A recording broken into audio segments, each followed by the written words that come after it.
महाराष्ट्र के बाद अब रुख करते हैं उत्तर प्रदेश का, जहां कल उपचुनाव के लिए मतदान होने हैं। मगर उससे पहले समाजवादी पार्टी की तरफ से चुनाव आयोग में जो अपील की गई है उससे नया विवाद खड़ा हो गया है, मुद्दा चर्चा में आ गया। एसपी ने चुनाव आयोग को पत्र लिखकर यह मांग की है वोटिंग के दौरान बुर्का हटाकर चेकिंग ना हो और न ही पुलिस को चेकिंग का अधिकार दिया जाए। समाजवादी पार्टी के इस मांग से सियासी हंगामा खड़ा हो गया है।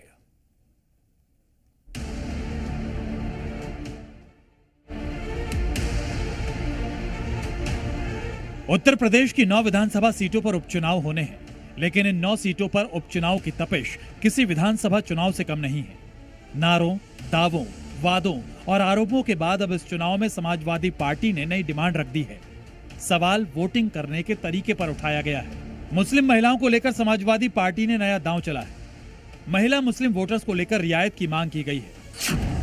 समाजवादी पार्टी ने चुनाव आयोग से मांग की है कि ऐसी व्यवस्था हो जिससे मतदान के दिन पुलिसकर्मी किसी भी मतदाता के आईडी की जांच न करे। इसके पीछे का कारण बताते हुए समाजवादी पार्टी ने कहा कि जांच के दौरान बुर्का उठाने से मुस्लिम महिलाएं डर जाती हैं। वहीं एसपी ने यह भी आरोप लगाया कि 2024 लोकसभा चुनाव के दौरान कई पोलिंग बूथ पर मुस्लिम महिलाओं को डराने धमकाने का काम किया गया। वहीं समाजवादी पार्टी की इस मांग पर बीजेपी ने पलटवार किया है।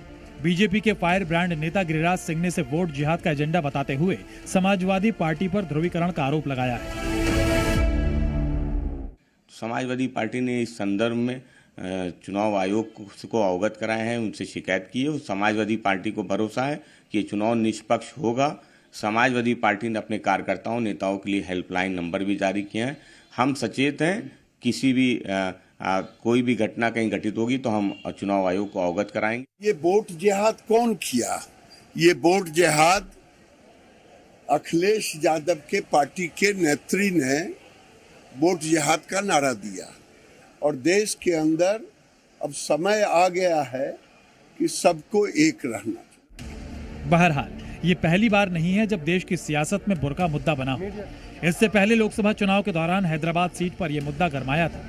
तब माधवी लता बीजेपी से उम्मीदवार थी और अब माधवी लता ने इस मुद्दे को लेकर समाजवादी पार्टी पर हमला बोला है।